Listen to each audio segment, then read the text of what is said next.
স্ত্রী এবং সন্তানের লাশ দেখতে দেওয়া হয়নি। তাকে ৫ মিনিট সময় দেওয়া হয়েছে।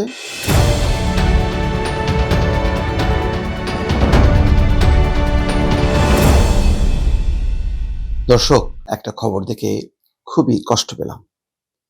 বাগেরহাট উপজেলা ছাত্রলীগের সভাপতি সাদ্দাম, তার পরিবারের একটা করুণ পরিণতি হয়েছে। তার স্ত্রী স্বর্ণালী সম্ভবত আত্মহত্যা করেছেন। আত্মহত্যা করার আগে তার শিশু সন্তানকে তিনি হত্যা করেছেন, হত্যা করার পর আত্মহত্যা করেছেন, এটা প্রাথমিকভাবে ধরা হচ্ছে। এবং হতাশগ্রস্ত হয়ে তিনি এই কাজটি করেছেন। কেন করেছেন? ওই যে ৫ই আগস্ট আওয়ামী সরকারের পতনের পর গোপালগঞ্জ থেকে সাদ্দাম গ্রেপ্তার হয়েছিল।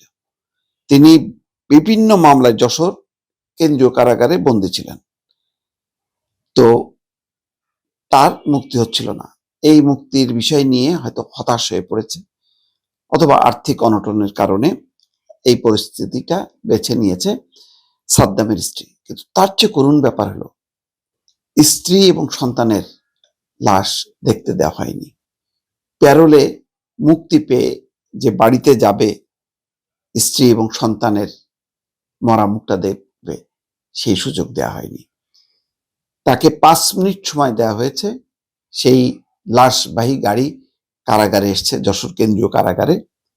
এই যে কেন্দ্রীয় কারাগারে এসছে, দেখছেন? আমি একটু দেখাই, এই যে খবর।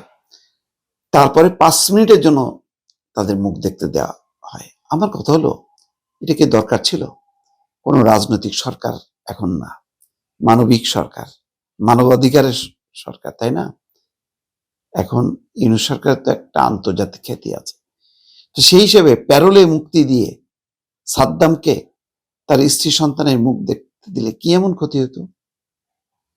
এমন নিষ্ঠুরতা তো আওয়ামী লীগও করেনি।